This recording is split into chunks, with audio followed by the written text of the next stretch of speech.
Want to high-five a sea creature? Well, put your hand up for the Tasmanian red handfish.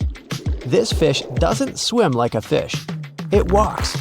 It uses its flipper-like hands to stroll around on the ocean floor. These bottom walkers are disturbed by swimmers and boats a lot. Some people even want to take them home as pets. I think it's better to just give them a wave and swim on by. The vampire squid. Its species name is Vampiroteuthis infernalis, which translates to vampire squid from hell. Oh yes, this vampire squid means to terrify everyone with its name, its dark red color, its spikes at the bottom, and the scary fact that it can basically turn itself inside out. The vampire squid loves putting on a good show, but it's as harmless as a kitten is to humans. It's as if Dracula scared the pants off you, but he didn't have blood-sucking fangs. The vampire squid feeds on food particles from plants and animal matter floating near the ocean's surface. Since they're not predators, they need good defensive strategies, and their vampiric look is designed to ward off large creatures who want to eat them.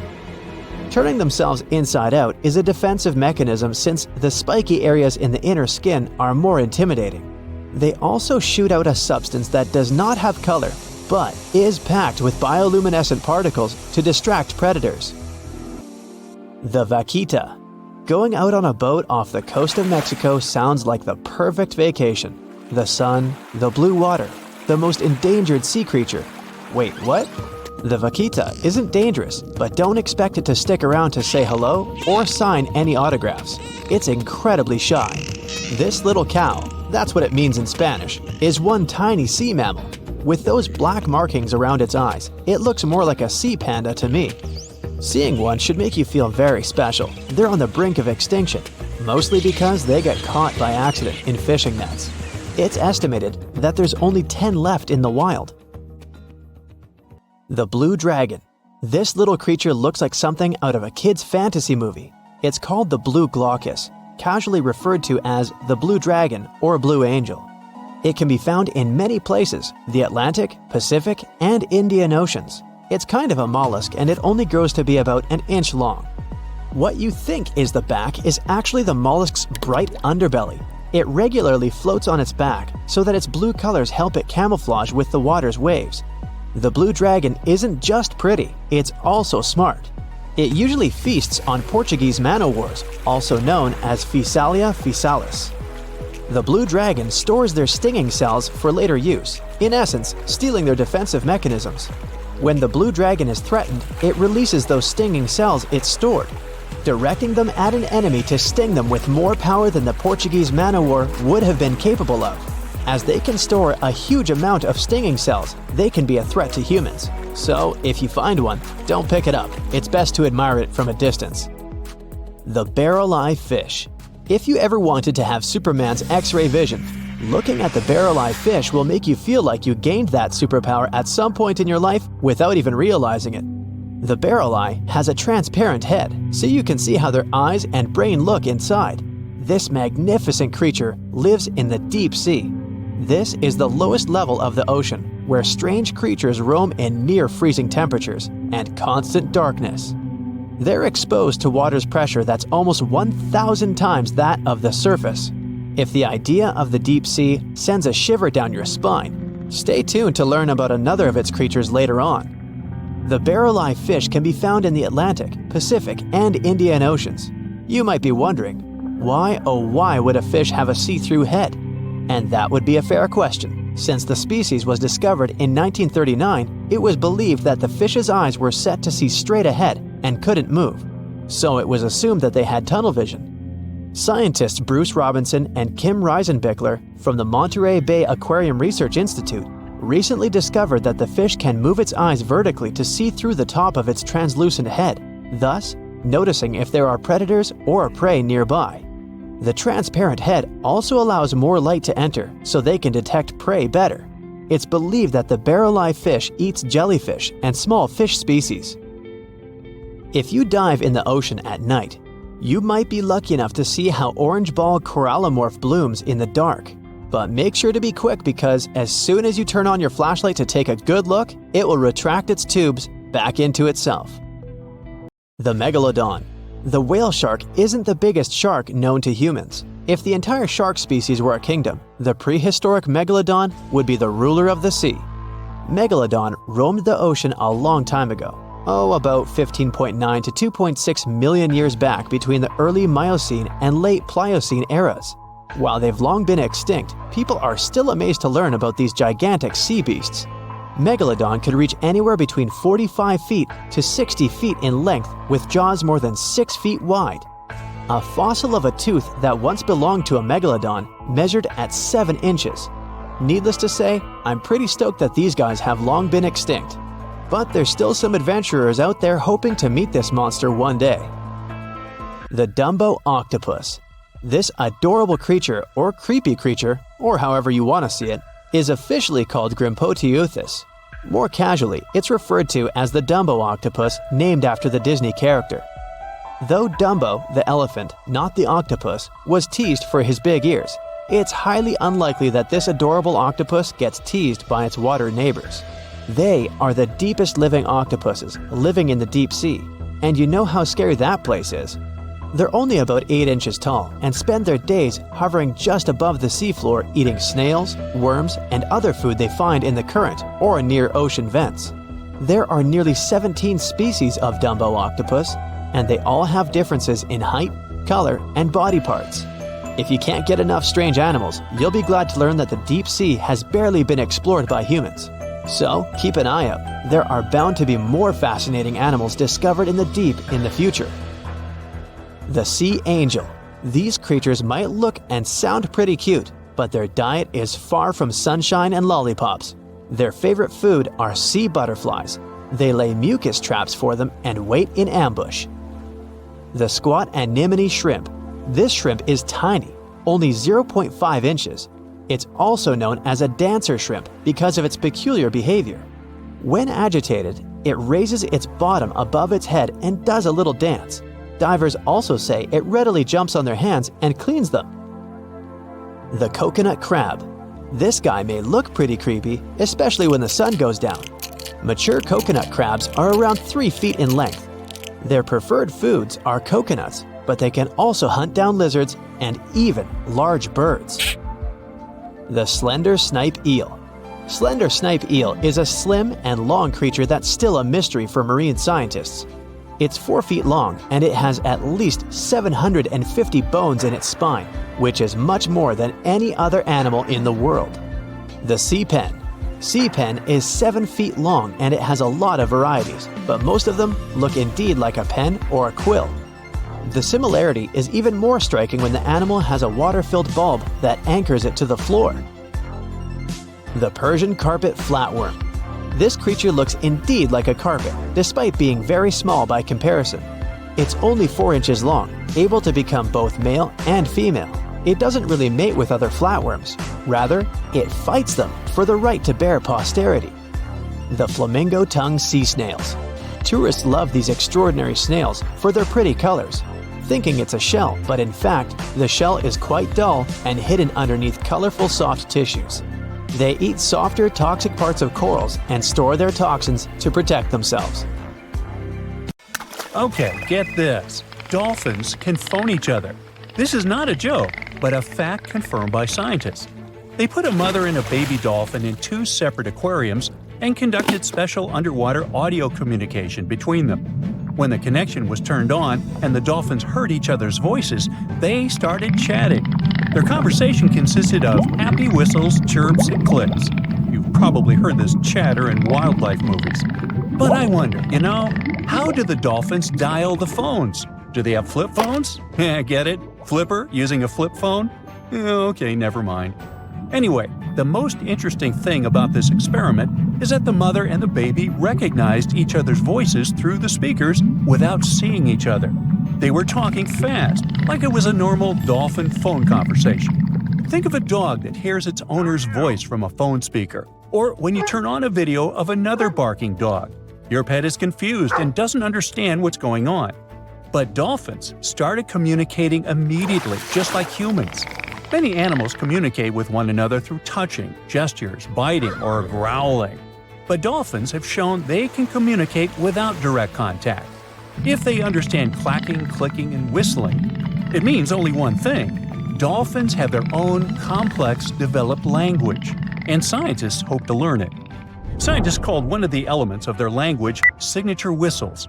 They use whistles to call others by name, to convey information, and to warn of danger. This is one of the most difficult forms of communication in the animal world. These whistles vary depending on the situation and the dolphin species. They raise or lower the tone, shorten the duration of the sound, or increase it by exchanging short or long words.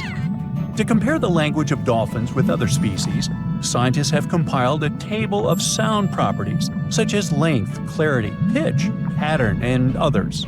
According to all the data, dolphins have the largest sound palette. Larks, the bird, took second place, by the way.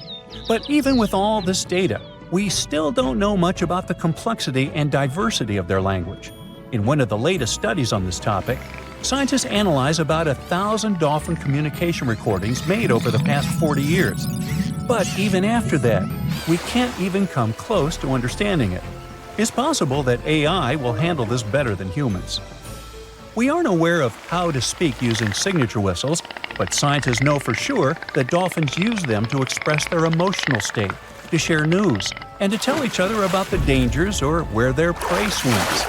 Scientists believe that dolphins can talk about anything. They can rejoice and complain to each other. They even communicate in different styles at the same time, like people who are chatting at a noisy party. But in addition to sound signals, they use body postures, jaw claps, bubble blowing, and fin stroking. They form groups, assign tasks, and work as a team. If one dolphin knows a place with food, it will tell its friends about that, like Instagram. If they spot a shark, they'll warn others about it. There was even a case where two bottlenose dolphins scared a spotted dolphin. A couple of days later, this dolphin returned to that place with its friends.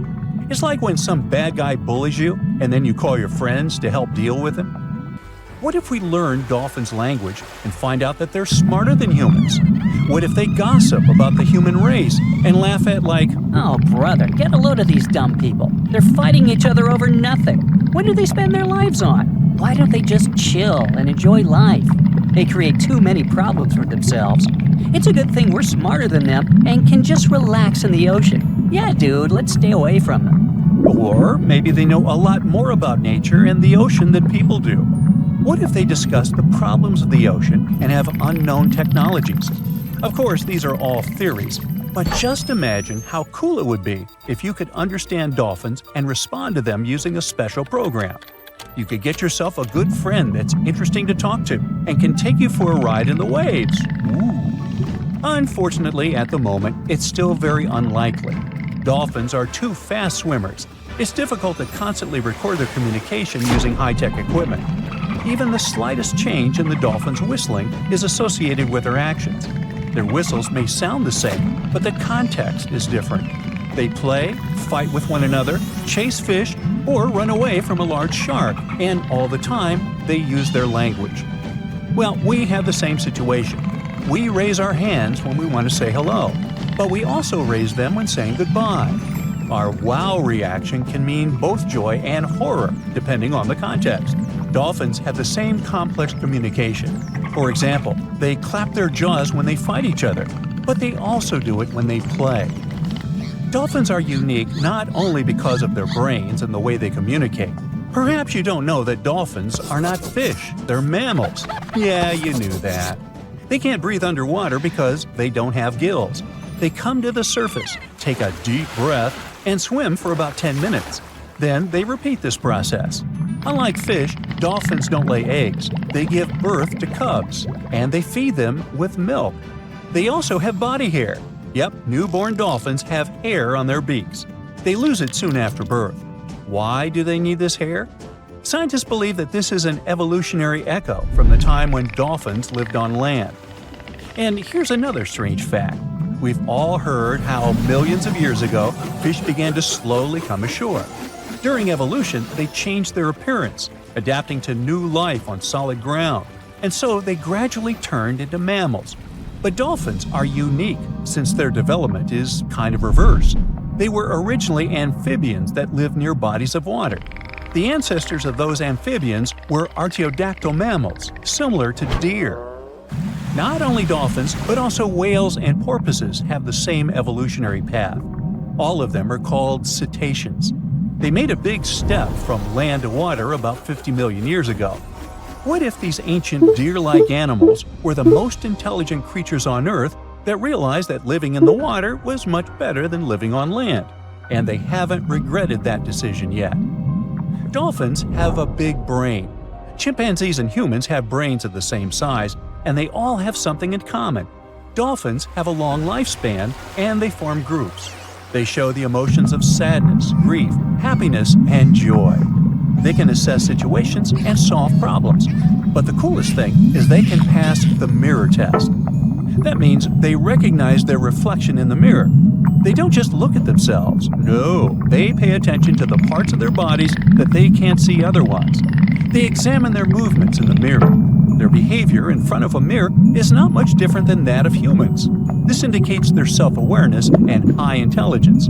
Do they feel sad if they don't like their body? Can they be happy if they have, let's say, a beautiful tail? In addition to these features, dolphins have a real superpower, echolocation. By producing clicks and whistles, they can find their relatives that are pretty far away. They can spot prey or an enemy despite poor visibility in the ocean. This power allows them to sense a metal implant in the body of a swimming person. We are 70% water. Therefore, when we dive into the sea or ocean, for dolphins, we become part of their echolocation field. When they emit a sound, the sound waves crash into a metal object inside the human body, and the dolphins immediately feel it. And some dolphin species can turn off half their brain while sleeping. One eye is kept closed, and the other eye monitors the situation so as not to miss danger. Ooh, smarty pants dolphins. You know, it's pretty tough to come up with something original when you've never seen it before. But what about those creepy mythical creatures then? Werewolves, vampires, or let's say, cyclopses? Don't worry, cyclops as we picture them never actually roamed the Earth, as far as I know. But their creation definitely had some real-world inspiration.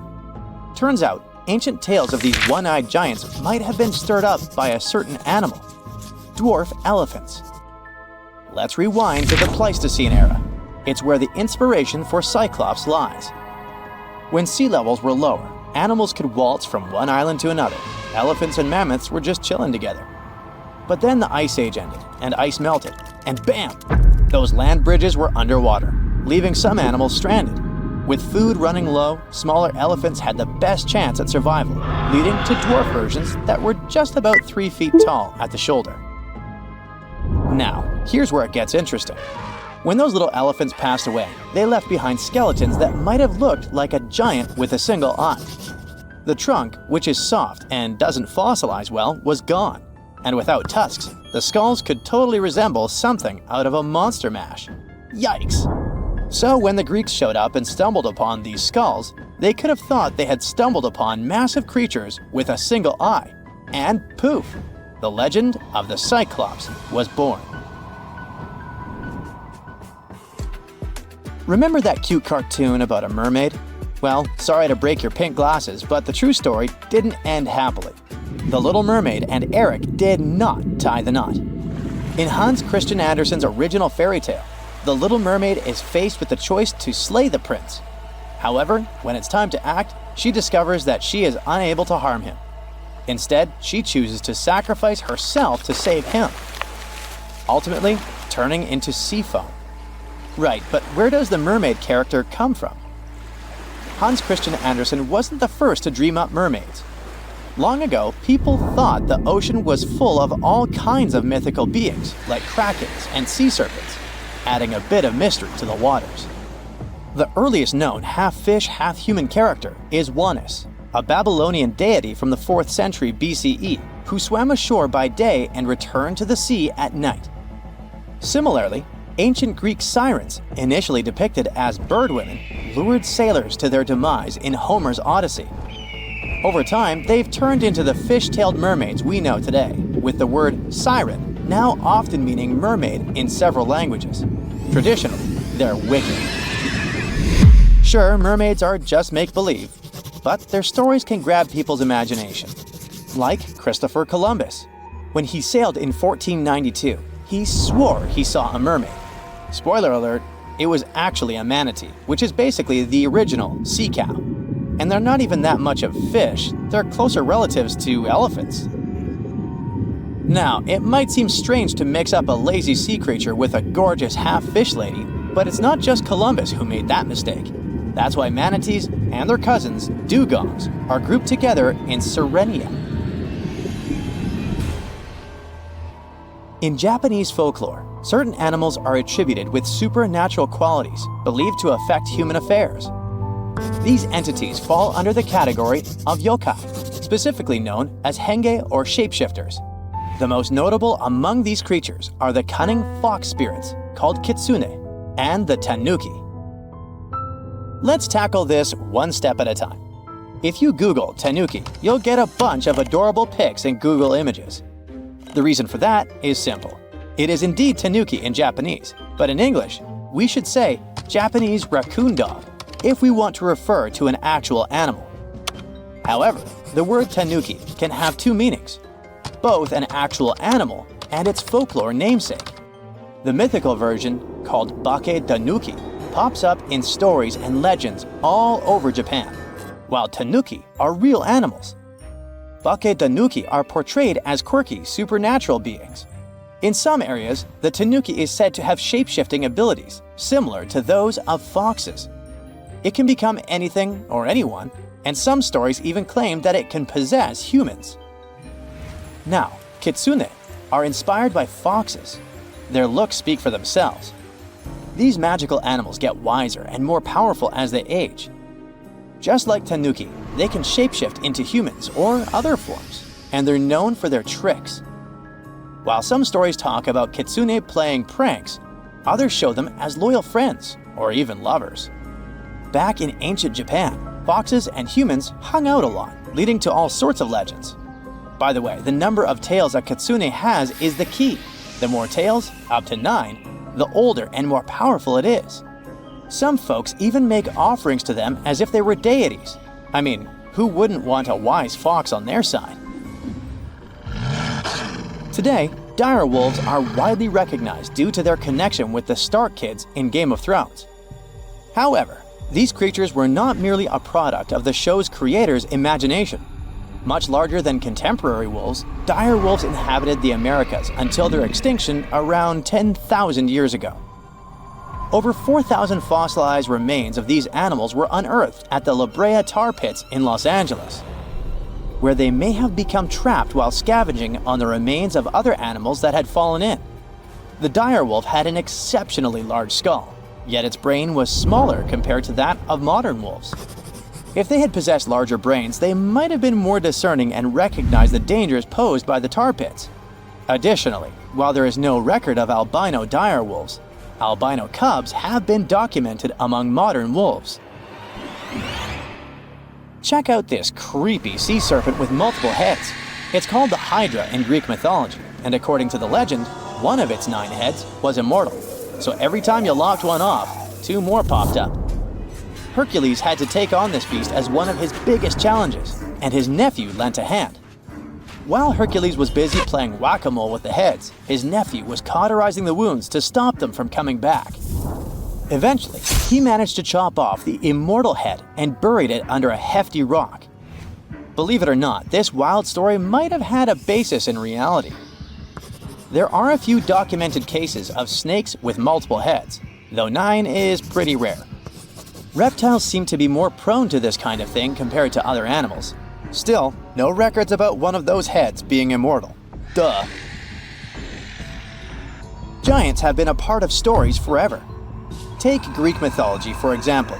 There's the Gigantus, a wild crew of 100 giants that sprang from Gaia after she had had a rough breakup with Uranus. Not exactly a fairy tale, right? Then there's Ergelmir from Norse mythology, who was born when icy Niflheim waters mixed with the fiery heat of Muspelheim. Now let's switch gears to real-life giants.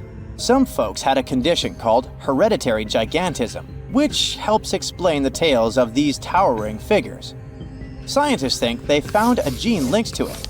Plus, some people have pituitary tumors that kick growth hormones into overdrive. Take Goliath, for example. He was reportedly over 9 feet tall. There's no universal height for a giant since it varies by culture. A study even suggested that Goliath might have had a genetic background contributing to his size. When David took him down with a slingshot, he hit Goliath right in the forehead. Imagine if Goliath had a pituitary tumor messing with his eyesight.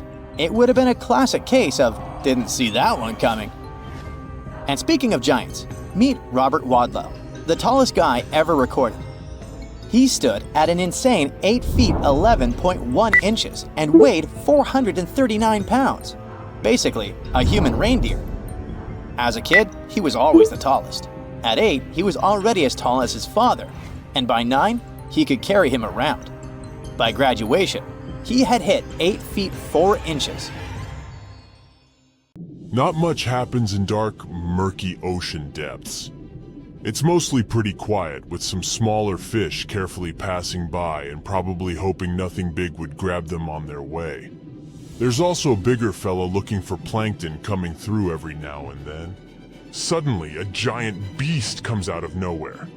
First, it's just a dark dot in the distance, until it gets closer. Oh, it's a great white shark. You can recognize its firm dark gray body, white belly, and slanted head. These creatures have special cells in their skin called melanocytes that can make their color change to lighter or darker. This way, a shark can blend in with its surroundings, which is a nice ace up its sleeve and the reason why we barely even see one coming by. These predators can grow up to be more than 20 feet and weigh up to 5,000 pounds. Our fierce fella is just passing by looking for some lost fish that might wander around, if it gets lucky, directly into its mouth. But instead, a giant jagged tentacle comes out of nowhere. The great white barely escaped it, and quickly swam a little further to see what was happening. A giant squid comes out of the depths. Its eyes, as large as dinner plates, are looking straight at the shark, while its soft body is getting closer. A challenging prey, but hey, why not try? Most of the time, these creatures eat shrimp, fish, and other squid, but sometimes they like to really treat themselves, so they go after small whales. A shark will do too. I know you'd expect these creatures to be way smaller, or that's at least how I comfort myself when I swim a little further from the shore where my feet can't touch the bottom anymore. But they can weigh 600 pounds and be 40 feet long. The great white shark is the biggest predatory shark on our planet. Check out its long and sharp teeth. It definitely has the biggest smile down there in the ocean. Great whites have around 300 teeth, but they don't use most of them for biting. Instead, they have a special system where new teeth grow all the time because they need to replace the ones that get worn out or lost. And they have a really powerful bite, over 20 times stronger than ours. Considering all that, you might think a great white shark has nothing to be afraid of in the ocean. But looking at its gigantic enemy, we can't be so sure of that anymore. Octopuses only have 8 arms. Squids too, but they also have 2 additional tentacles. They're similar to their arms, but suckers on the arms go along most of their length, while tentacles have suckers only at the ends. This squid has probably hundreds or even thousands of suckers. There are squids without these suction cups, but in that case, they have rotating hooks, or a combination where these two work together. Hooks catch prey, and suckers stick on it so it doesn't get away. Squids have teeth too. Plus they have this special part called a radula. It's like a tongue, but with teeth on it. The teeth are tightly packed together and are difficult to remove.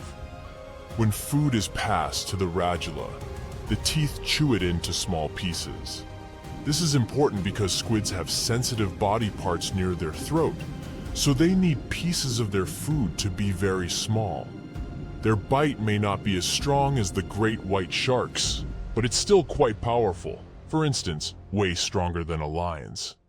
They also have glands that produce venom and use their beaks and radula to inject the venom into their prey or a creature that's coming after them. Wow, these squids are really equipped better than expected. And they're also way longer than the great white, which gives the squid more room to attack it with its long tentacles from a distance and seize it. Giant squids usually live at depths of 2,950 feet, while great whites prefer to stay at depths of about 650 feet. But we'll try to keep the competition fair. Let's say these two meet in a territory where water pressure won't hurt or bother any of these animals. The great white is circling around the squid. It moves a bit faster than the squid. Its swimming speed can reach 25 miles per hour when the animal is submerged, and it also has short bursts of speed when it can move at 35 miles per hour. Giant squids move at around 25 miles per hour. Just for comparison, an average human swims at 2 miles per hour. But with its length, the giant squid has more room to attack the great white shark with its long tentacles from a distance. They can stretch for 33 feet to snatch the prey. And look, it's really trying. But it ain't that easy. Not only is the great white big and fast, but it also has special sensors called the ampullae of Lorenzini. It's a good tool to detect prey and generally stay safe in the ocean. But the squid is definitely no joke. It has activated its special defense mechanism and released thick black ink. The great white is confused. The ink is like a smoke screen, which gives the squid enough time to get away. The shark can't see its opponent anymore. The squid is getting closer, and the poor great white has no idea from which direction. It's time for the final move. Even if the great white manages to catch the squid can detach parts of its body as a last resort to protect itself. It can lose up to 10 body parts, unlike sharks. These predators can't lose any essential body parts because they won't survive. And look, the squid finally latches onto the shark. Its suction cups and the sharp beak that can pierce its prey make it nearly impossible for the shark to escape. They both disappear into a cloud of ink, the great white shark in one of the rare fights it can lose, and the giant squid ready for new conquests across the ocean. Aren't giant squids perfect for scary stories? In legends, there are often battles between humans and sea monsters. In the past, Norwegian sailors shared stories about sea creatures they encountered during their ocean travels. Over time, these stories grew to include creatures that were like giant islands with arms. And let's not forget about the kraken. It's a legendary sea monster from Scandinavian stories that looked like an island, which was how it would trick sailors. The spooky stories say the beast was using its long tentacles to grab ships and drag them to their doom. And do you remember Jules Verne's novel 20,000 Leagues Under the Sea, which describes an encounter between a ship and a giant squid? In real life, giant squids don't eat humans, and they're not particularly interested in going after ships. However, not all the stories about these creatures attacking ships are made up. There are some reports. For example, in the 1930s, something attacked a Norwegian tanker, the Brunswick, 3 times. And yes, it was indeed the work of a giant squid. Fortunately, the squid couldn't grip onto the ship's steel hull, so it ended up getting caught in the propellers. But even though everything was okay in the end, just looking at this gigantic monster trying to take your ship down to the bottom must have been terrifying. We can laugh at stories about the kraken until we're out there on our own. In 2003, a giant squid came closer to a French yacht that was participating in a sailing race. It couldn't cause any harm, so it eventually gave up. So, for now, the idea of a giant squid taking down a ship or boat remains a fictional story, although they're certainly capable of trying. Okay, giant squids are big, but there's another creature from their family of cephalopods that can be even larger. It's called the colossal squid, and one that was found weighed 992 pounds, hundreds of pounds more than the giant squid, 606 pounds. And they can stretch their tentacles for up to 45 feet.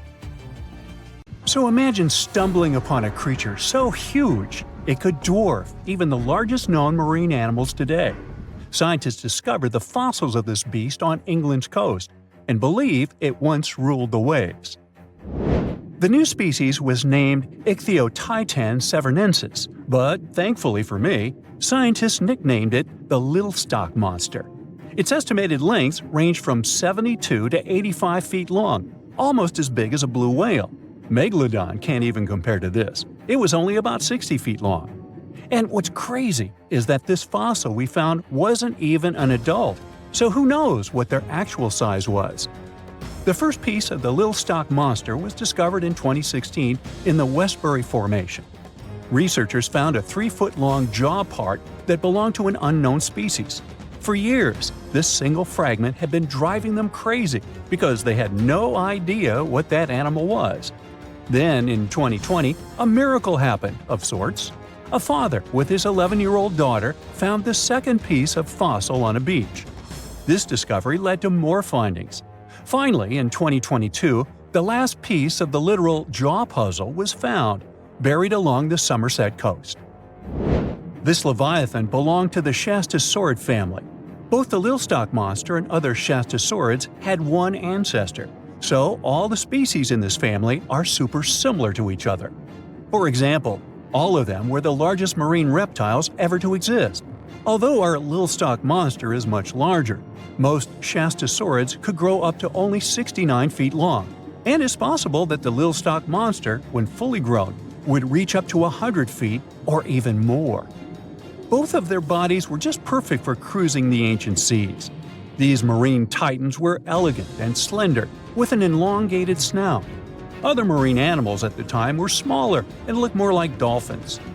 Shastasaurids had long paddle-like limbs adapted for efficient swimming. Their skulls show large eye sockets, which means they had excellent vision. If you were in the ocean, no matter what time it was or where you were hiding, they could spot you. They were also incredibly fast and could dive to great depths. Of course, all these things made them the most terrifying predators. They ate pretty much everything, including fish and squid, and you if you were there. They probably captured their prey like whales, opened their huge mouths, and literally sucked the fish in. What made the Little Stock Monster especially scary is that it wins in the jaw competition. For other Shastasaurids, their jaws were a bit weaker, so they hunted smaller fish, kind of like today's orcas. They required vast amounts of food. This shows us that the Earth's Triassic oceans had rich, productive food webs. But the Little Stock Monster has this unique feature. It could open its jaw almost 90 degrees upwards. It also had tons of powerful muscles around. Its jaws were horrifyingly strong. So while others were hunting some squids, the Little Stock Monster probably hunted large fish and even other marine reptiles. Fossils of Shastasaurids have been found everywhere in the world, from North America to Asia. This means that these creatures dominated and terrorized the oceans for millions of years, although even they weren't completely safe from scavengers. And that's exactly why we struggle to find these fossils now. Scavengers didn't leave any remnants of them. So, while we have some fossils of this marine family, they mostly remain a mystery for us. They lived in the oceans about 200 million years ago, in the late Triassic period. The Earth looked completely different back then. All continents were united in one Pangaea, a huge landmass. Some parts of this supercontinent were covered with lush conifer forests, while others were dry deserts and open prairies.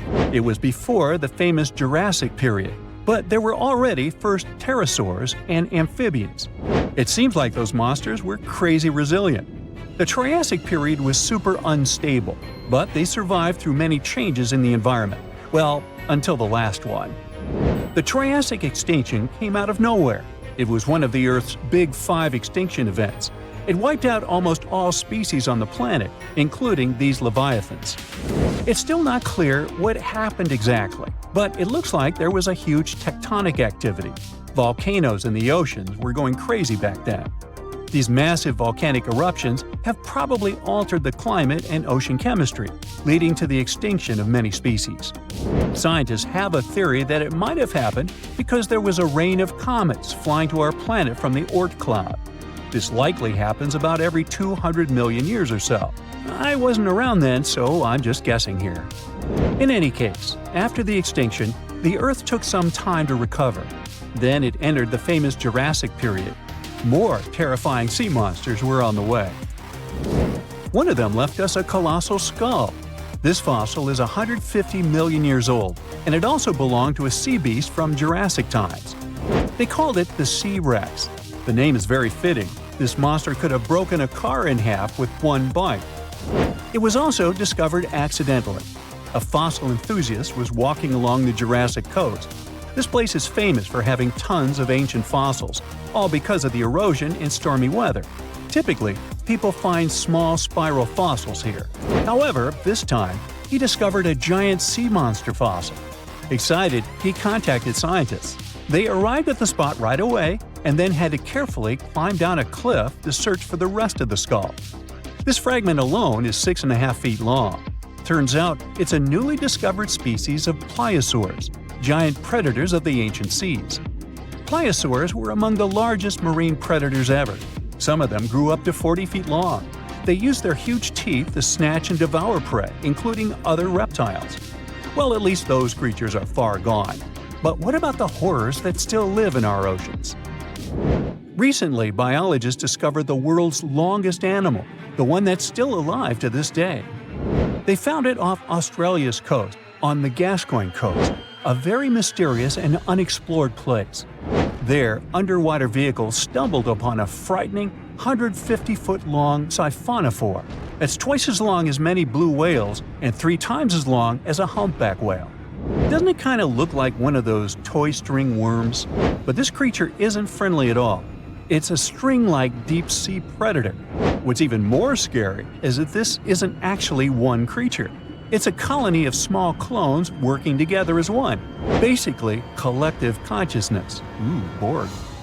Together, they stretch out like a single long string in the water. This creature might be the longest siphonophore ever found, and it was discovered at a depth of around 2,000 feet.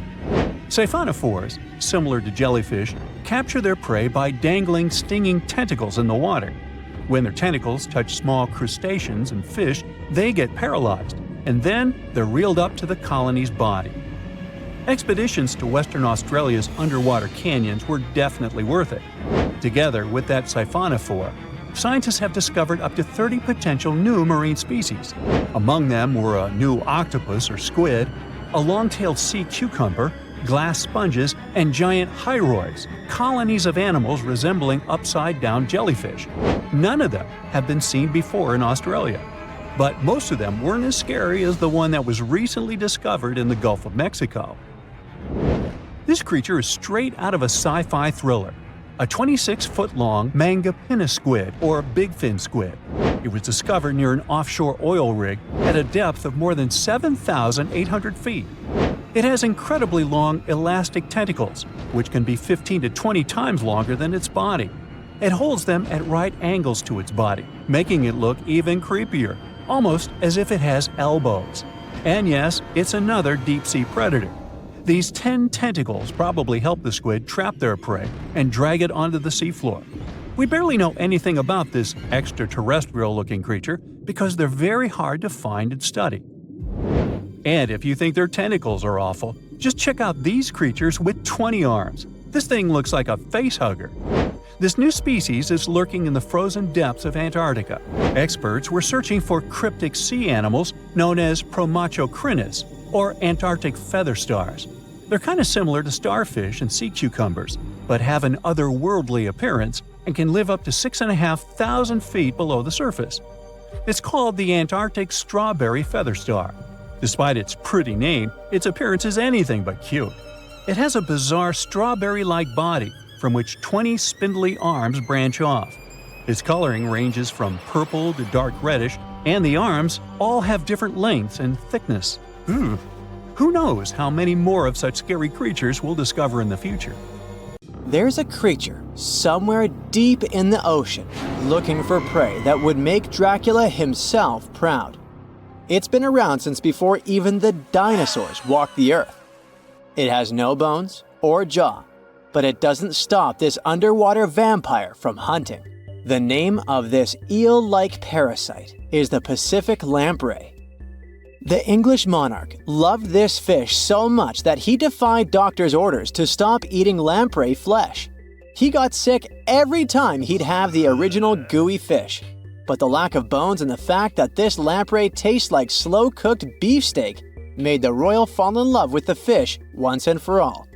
The product of this love was a chill in his aged body, some heavy sweating, and some other scary symptoms, which eventually took his life and interrupted his 35-year reign.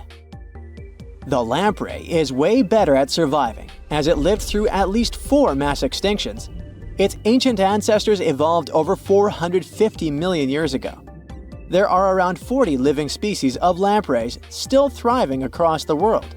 The Pacific lamprey is just one of them.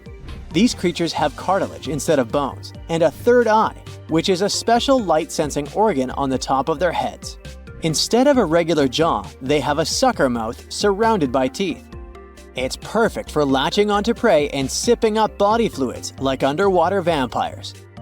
Once they pick a victim, they suction it, making a seal that's almost impossible to break. Scientists believe the Pacific lampreys don't munch on flesh.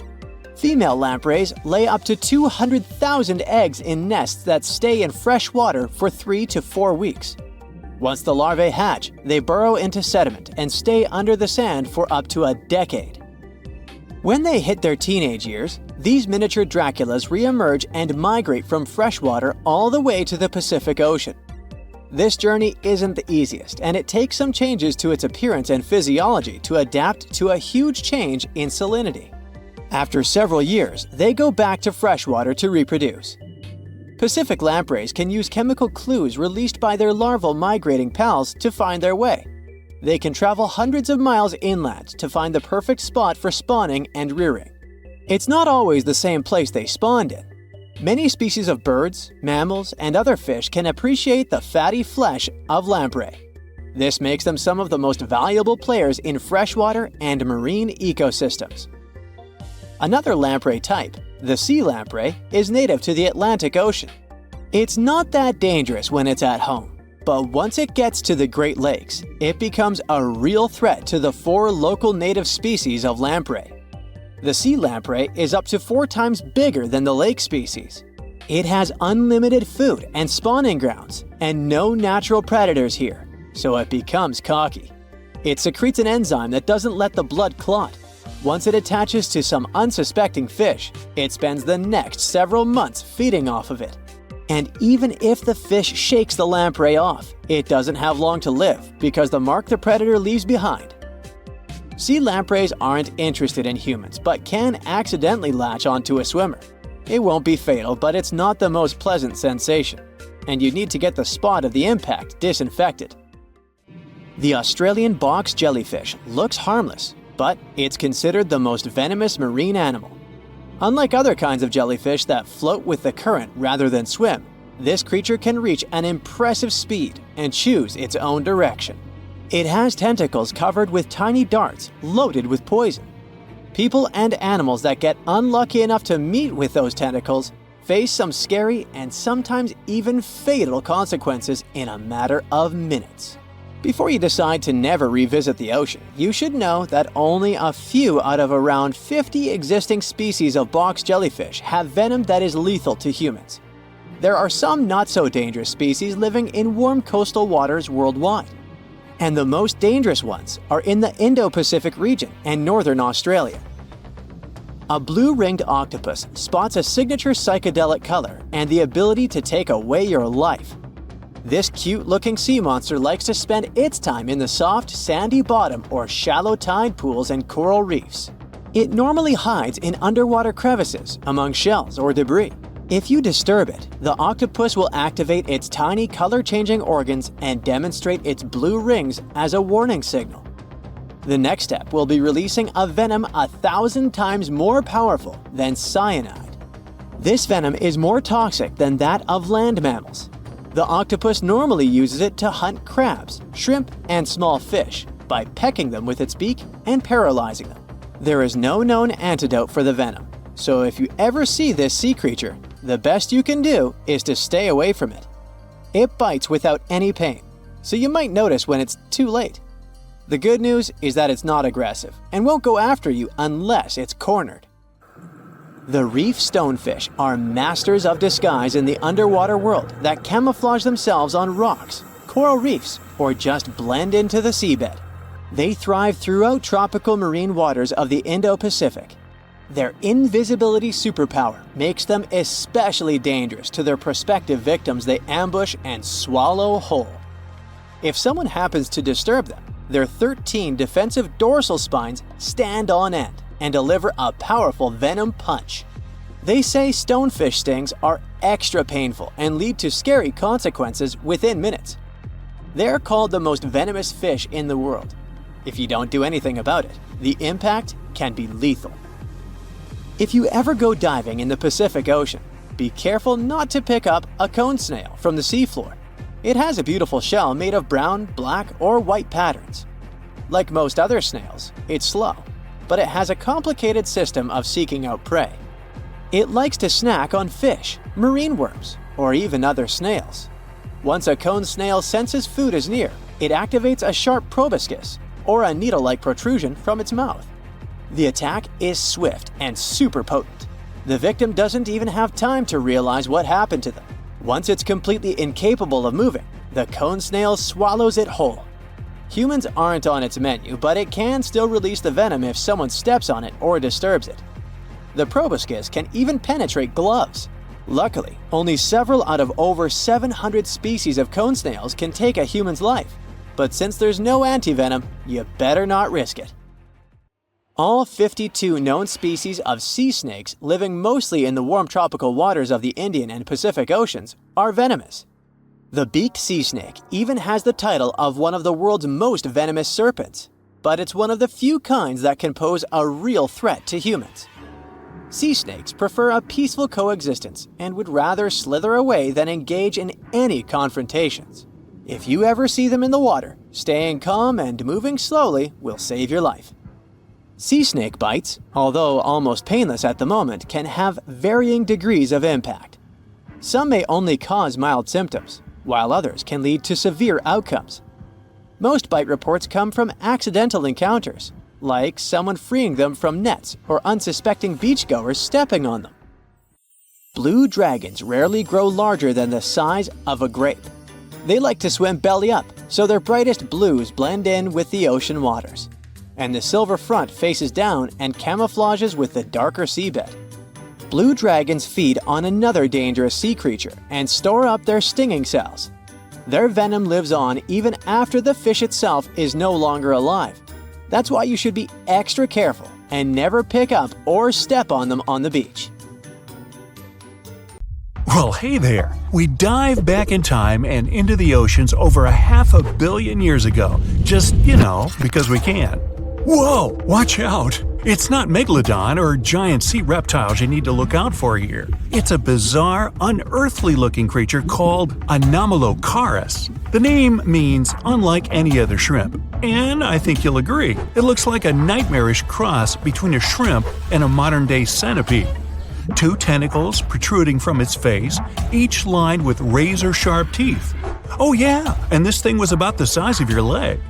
With a wave-like movement of the flaps on each side of its body, it was graceful for a terrifying creature. It was also more advanced than any other life on this planet at the time. Especially those huge eyes. You have only one lens in each of yours. This giant shrimp had 16,000. That's 4 times more than a common housefly. And you know how good their vision is. Good enough to dodge that swatter every time. All this allowed Annie to become one of the first animals on this planet to feed on others. Yep, here it is. Earth's first hunter. Its favorite meal? Trilobites. Hey, try a bite. Those are the ancient ancestors of crabs.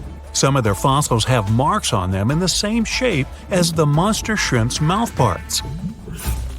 Terrors of the past like this got to be so giant thanks to more oxygen in the atmosphere. A perfect example of this, Meganeuropsis. Imagine a dragonfly. Now make it as big as a cat, and with a wingspan longer than your arm.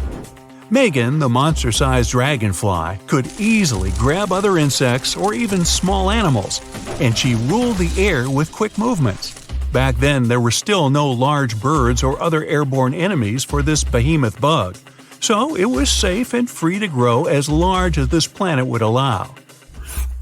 Piranhas of the past were also jumbo-sized.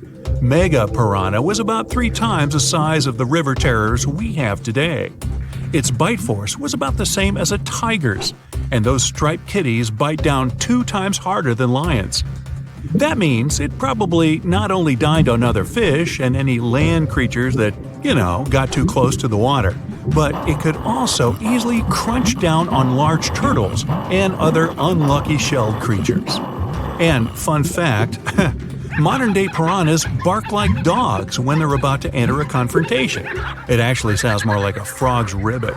But makes you wonder, what did this mega-sized ancient cousin sound like? A bear roaring? How about giant sea scorpions the size of your bed? Go back about 460 million years, and you'd see them swimming under you. And watch out for that tail. Scientists still don't know if these creatures could use it to inject venom like your standard land scorpion, but something tells me I wouldn't want that thing anywhere near me. Then there's this guy, Therizinosaurus. Terry looks sort of like a goose with long arms. Oh, and did I mention this goose dino is about 2 stories tall and longer than a bus? Yow! Its arms make the T-Rexes look even more bite-sized, each 8 feet long, almost triple the length of T-Rexes. And on the end, razor-sharp claws the size of your whole arm. Now, don't worry about those lengthy claws too much, though. Terry probably used them to cut through giant termite nests. So, this huge reptilian goose was more interested in eating bugs and plants. Another mega monster for you, Megatherium. The giant ground sloth could look a giraffe straight in the eye and weighed as much as a hippo. It moved mainly on its hind legs and used its massive tail as support. He had huge paws with colossal knife-sized claws. The sloth could use them to defend itself from enemies and to bend tree branches in search of food. But the biggest danger to the giant ground sloth wasn't dinosaurs or saber-toothed tigers. It was our own species. Yep, humans showed up just in time to meet this fellow and to, eat him up. Titanoboa was a terrifying 50-foot snake, as long as the great megalodon itself. It was also more than 2 times heavier than the heavyweight champion among snakes today, the green anaconda. Crocodiles were a regular on this serpent's menu. Titanoboa could swim 3 times faster than the fastest Olympic swimmer our species has ever seen. It was quicker and more dangerous in the water than outside it. And don't forget the boa part of its name. This massive snake wasn't venomous. Instead, it liked to squeeze. Remember that giant shrimp from earlier? Well, Opabenia looks like its teeny-tiny finger-sized cousin. And instead of 2 toothy tentacles, this thing had a vacuum hose coming out of its face. On the end of that trunk, what looks like a single crab claw. Add 5 eyes and a mouth under its head, and you've got a recipe for something not of this planet. Only it is. This creature used its trunk like an elephant does. Its claw grabbed food from the bottom of the ocean and brought it up to its mouth. This thing is so weird-looking that, apparently, when the scientists who discovered it presented his findings to an audience, they all laughed as if he were joking. Now, a real-life monster, the Tully monster. From a distance, it looks a bit like Nessie, that long neck and teeth-lined jaws. But get closer, and you'll see it's more like a long nose with a mouth attached at the end, like a mosquito. Its eyes are further back, sticking out of tubes all snail-like. Tully was an ancient mollusk, about the size of your forearm. It probably dined on jellyfish and shrimp 300 million years ago. Thylacus smilus will put a smile on your face as long as you don't get too close. No, it's not a relative of the saber-toothed tiger. It was a marsupial, making it more related to a kangaroo than anything. And if you compare them to body size, its fangs were actually longer than a saber-toothed tiger's. And they grew continuously. As for that beard on its chin, that's actually all chin. The lower jawbone grew down to a point under the mouth. Those fangs were rooted to the skull, going way back to its eyes. When the mouth was closed, that bony beard protected the long, sharp teeth from breakage. Staganapolis, not to be confused with Minneapolis, might look like a big crocodile with a squished-in snout, but it was mostly harmless. Its small head and very few teeth meant the reptile didn't have much to work with when protecting itself. That's what all those armored scales were for, and no need for huge fangs or long rows of razor-sharp teeth when you're a plant eater.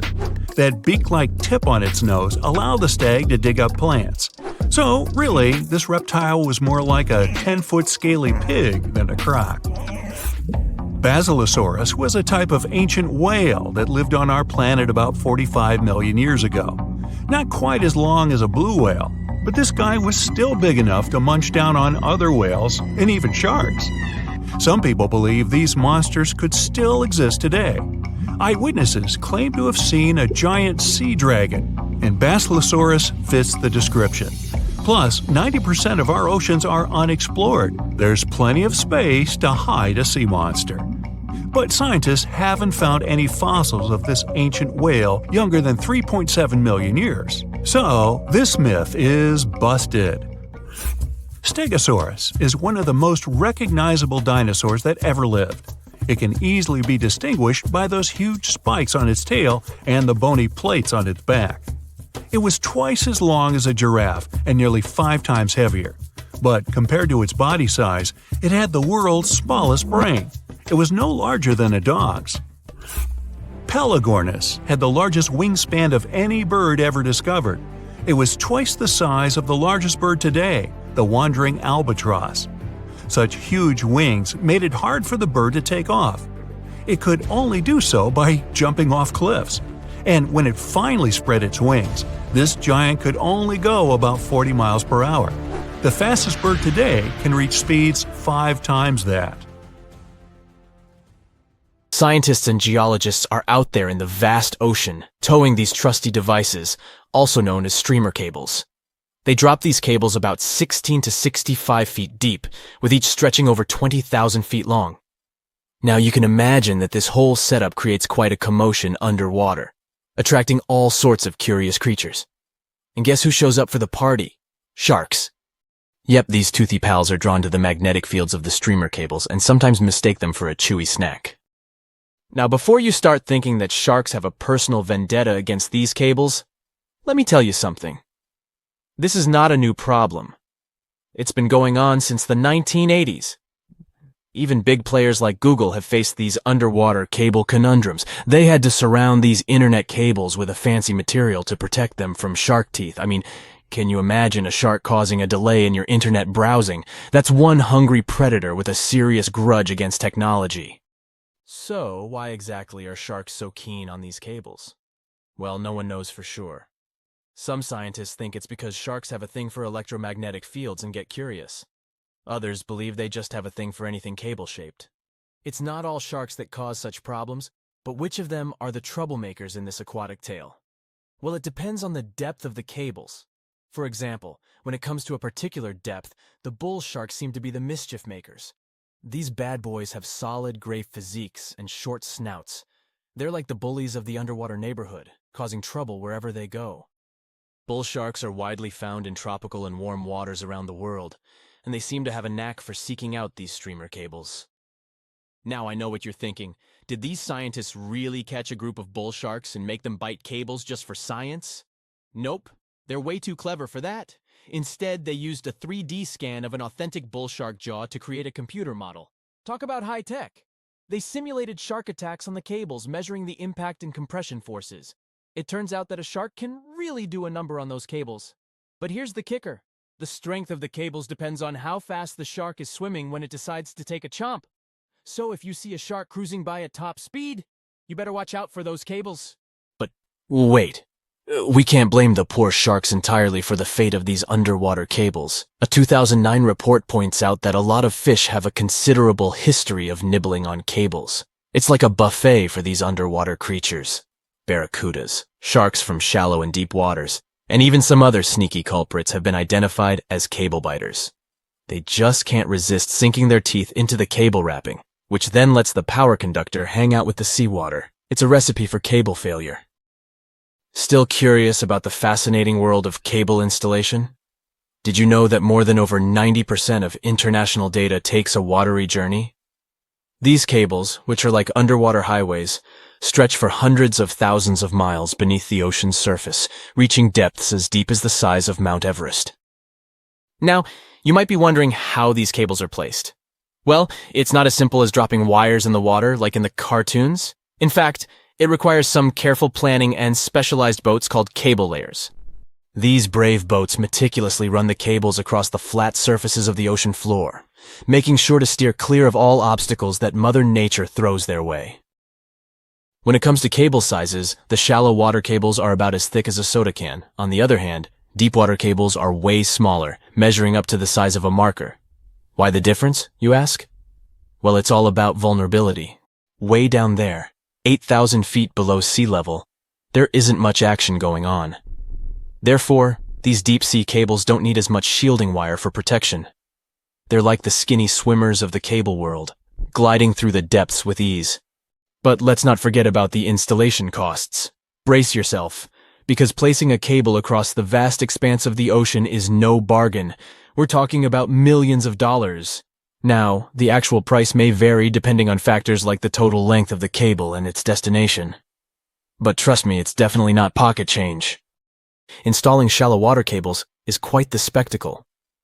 They're carefully stuffed beneath the ocean floor using high-pressure water jets.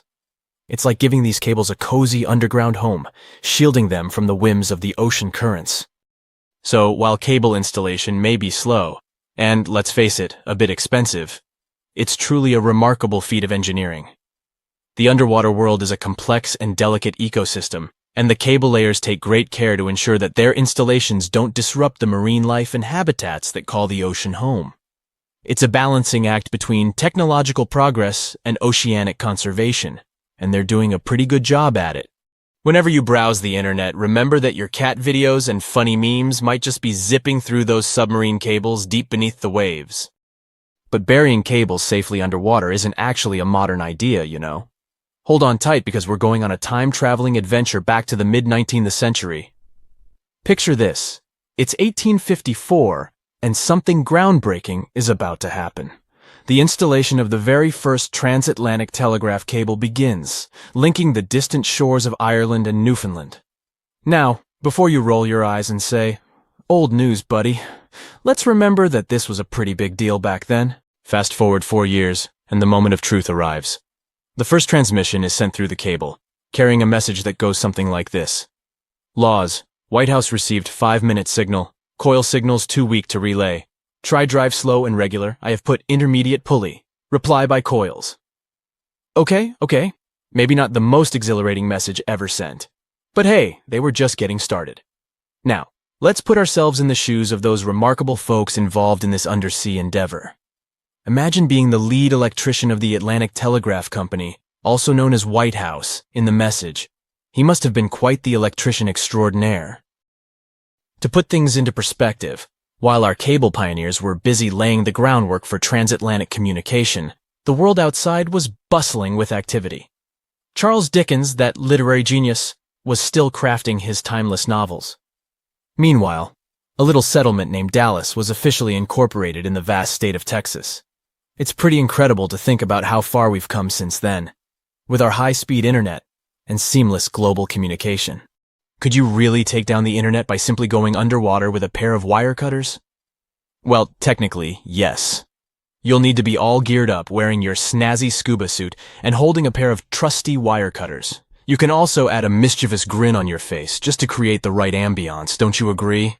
Now, let's get serious. Cutting through those super important submarine communications cables is no easy task. They carry thousands of seriously dangerous volts.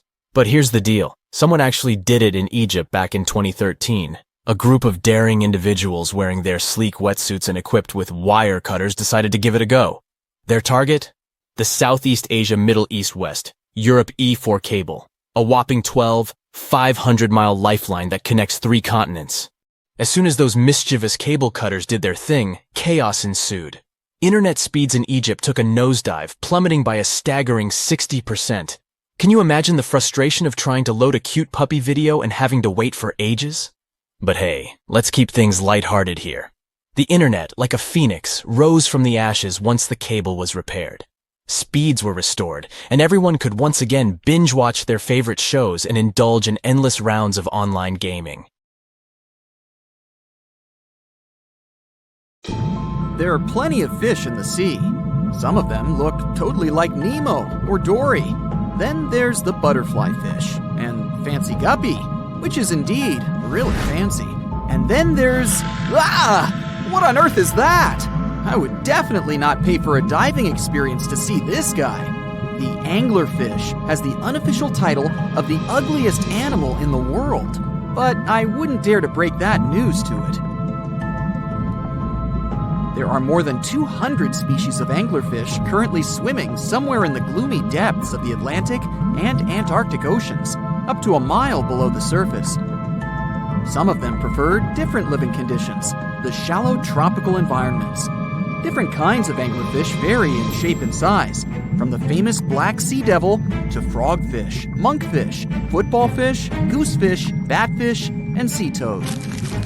The larger ones can be half as long as a full-sized bed, but most are less than a foot long. Since the choice of meals where these guys live isn't that huge, they had to come up with a unique hunting strategy.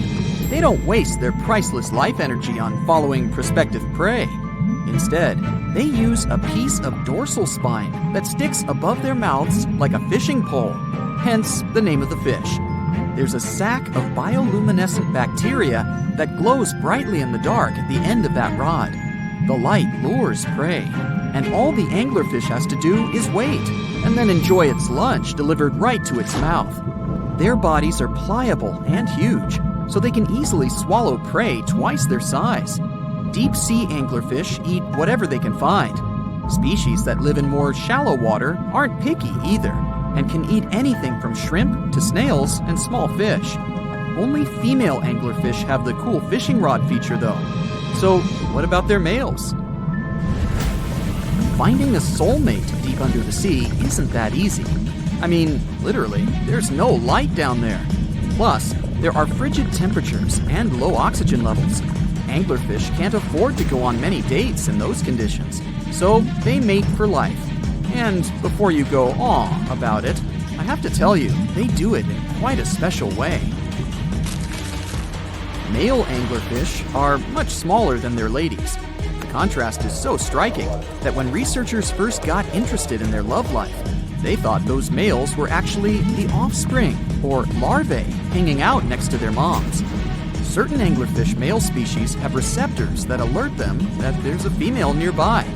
After they mate, the male bites into his woman and stays attached to her head, belly, near her tail, and other areas he can access. While they morph together forever, the female fish gets the male's cells, DNA, and reproductive organs, but loses her immune response cells. The male gets free permanent housing and nutrition. Given the current real estate prices, it sounds like a dream. But that accommodation is shared by up to 8 males, and they can't move out if they ever feel like it. You're unlikely to meet this deep-sea fish in real life, but if you meet an anglerfish in your favorite video game, remember that you can easily outswim it and make it kinder to you with tranquilizing arrows. Once you befriend it, the anglerfish can be your scout and help you discover new areas with its bioluminescent pods. Back in the real world, down in the twilight zone of the ocean, about 650 to 3,300 feet down, the anglerfish isn't the only creature you're lucky you'll probably never meet. Many of the locals look like they come straight out of science fiction or horror movies, but that's because they had to adapt to this dark, deep world. did my best to get you prepared for the creatures you're going to meet, starting with the common fangtooth. They spend most of their lives deep down, but at night, they move toward the surface to snack. These guys are more active than most other deep-sea dwellers. They don't wait for food to come their way, but actually follow it, and then get it with their long, hungry teeth. They don't have a built-in light bulb like the anglerfish, so they've developed a great sense of smell and use as much sunlight as they can get there in the depth to get around. Sometimes, even the shadow of a passing by prospective prey is enough for them to switch to action mode. And though they don't look too charming, they're completely harmless to humans if you ever run into one of these guys. Stoplight Loosejaw sounds like a great name for an alternative band, but it's actually another deep-sea resident with sneaky hunting habits. It has special light-producing photophores under each eye. They emit green and red light like a stoplight, hence the name of the fish. Unlike other fish, these guys hardly ever leave the twilight and midnight zones. Their lower jaw is a quarter of the total body length, and the stoplight keeps it open all the time, hoping to get some lunch. It looks like a ferocious predator, but mostly prefers zooplankton with an occasional dessert of shrimp, krill, and fish. I'm sure you didn't expect to meet a hybrid of an eel and a bird, but here it is! The slender snipe eel has a beak, much like that of a bird, with curving tips. The beak is equipped with tiny hooked teeth that the eels use to catch the antennae of delicious shrimp. And it sure is slender, stretching up to 5 feet and weighing only a few ounces. Scientists don't know all of this guy's secrets, since it's pretty tricky to study in their natural habitat. But it looks like they only produce offspring once in a lifetime and then pass away. Glass squids like to take it easy in life and literally go with the flow. They're filled with a solution which is lighter than water, so they don't have to make any effort to move around the deep sea looking for food and partners. These creatures are transparent, so they blend into any landscape and don't even cast a shadow while moving. Talk about a great survival tactic. If danger finds it anyway, it can transform into a lumpy ball, pushing its head and tentacles into its mantle cavity.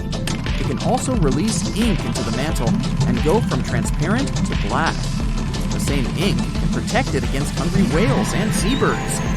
Another tactic they use to scare off predators is to activate their light-emitting organs around their eyes. I'm getting hungry. Maybe I can snack on this sea cucumber. Ouch, it's moving! So I guess it doesn't belong in a salad after all. These soft-bodied fellows live in all parts of the ocean, from shallow waters to the deep underwater world. Most of them slowly move around with their tiny feet, but some crawl around by flexing their bodies. Sea cucumbers can shed their internal organs when there's a predator approaching. Those sticky organs distract the intruder, and the happy cucumber moves on and just grows the organs back. What's that glistening in the distance? Looks like someone dropped gems in the water.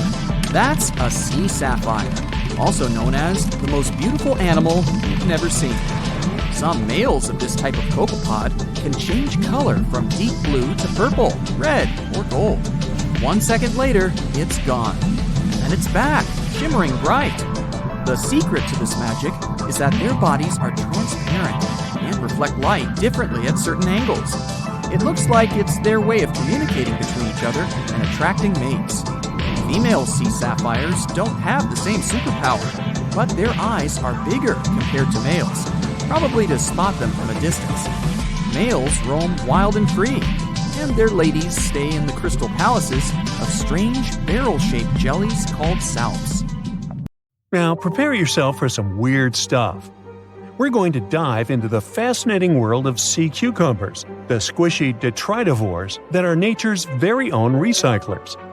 These exotic marine creatures might not be everyone's first choice for a pet, but trust me, they've got some unique talents that are worth talking about. Sea cucumbers are colorful little creatures with a digestive tract that's basically just a hole at either end. Their bodies are fat and squishy, covered in leathery skin. And guess what? They breathe through their butts. These amazing creatures have found a way to make the most out of every part of their body, few as they are. Now, you might be wondering what sea cumbers do with their unique set of skills. Well, they play a crucial role in cleaning our planet's waters. They munch on all the debris found on the seabed and break it down internally, removing all the bad stuff in the process. It's like having little vacuums cleaning up the ocean floor. Believe it or not, sea cucumbers are in high demand in the kitchen too. They're harvested and traded in many countries. The Asian market, in particular, absolutely loves them. You can find them being sold cooked and dried under all sorts of fancy names. Or, if you prefer a more direct approach, you can just call them sea slugs. Now, here's the fun part. A dried sea cucumber can cost you up to a whopping $1,400 per pound. These squishy delicacies are truly worth their weight. But let's take a step back in time. The tradition of eating sea cucumbers goes way back, more than 1,000 years in Asia to be precise. And as demand for these curious creatures grew, so did the need to find them elsewhere. This led to overexploitation of local fisheries, causing sea cucumber stocks to diminish in many countries. Uh-oh, not good for our little sea cucumber friends. One of the most interesting examples of sea cucumbers is the pink see-through Fantasia. Not only does it look amazing, but it also has this great defense system, where it uses bioluminescence to scare off predators. Thankfully, some brilliant researchers around the world have decided to act. They're on a mission to breed sea cucumbers and replenish the depleted fisheries. They're also exploring how these creatures can be a reasonable food resource and help reduce the damage done by fish farming. In Scotland, for instance, where a team of enthusiastic students started a company for this particular purpose. Their goal? To figure out how sea cucumbers can absorb as much of the bad stuff they can in the water. They might just be the aquatic superheroes we've been waiting for. Meanwhile, in Sweden, marine biologists are working hard to restore the population of red signal sea cucumbers. These poor creatures have been fished out of local waters, but specialists are determined to give them a fighting chance. They're also exploring how sea cucumbers can fit into seafood cultivation. Their lab is like a sea cucumber daycare, carefully nurturing the next generation of these wiggly wonders. And let's not forget about Canada. Research scientists are focusing on the giant red sea cucumber. These magnificent creatures can grow up to 20 inches long and are perfect for co-cultivation with other species. They're even developing special containment systems that will make it easier to keep sea cucumbers where they're needed the most. Okay, speaking of amazing sea creatures, what about a fish that can fly? Heard that right, we're about to stumble upon a land where fins meet flying, and the ocean becomes a runway for these airborne acrobats. Prepare to be fantastically entertained. Nah, I didn't write that one. So picture this, you're lounging by the warm ocean waters, minding your own business, when suddenly you see a fish soaring through the air like a torpedo. That's right, they are real, and they got some serious style. With their sleek bodies and pectoral fins that resemble wings, they're the high flyers of the sea. Now, you might be wondering, why would a fish take to the skies? Well, it turns out these magnificent creatures have developed this nifty gliding ability as a sneaky trick to escape from their underwater foes. And boy, do they have plenty of enemies. Those guys are all on the lookout for a tasty flying fish snack. When it comes to their diet, these avian fishes are quite the foodies. They chow down on a variety of treats, including the ever-popular plankton. Who knew tiny floating organisms could be so delicious? Now let's take a closer look at the flying fish family album. We've got a whopping 40 known species strutting their stuff in the sky. And here's a fun fact.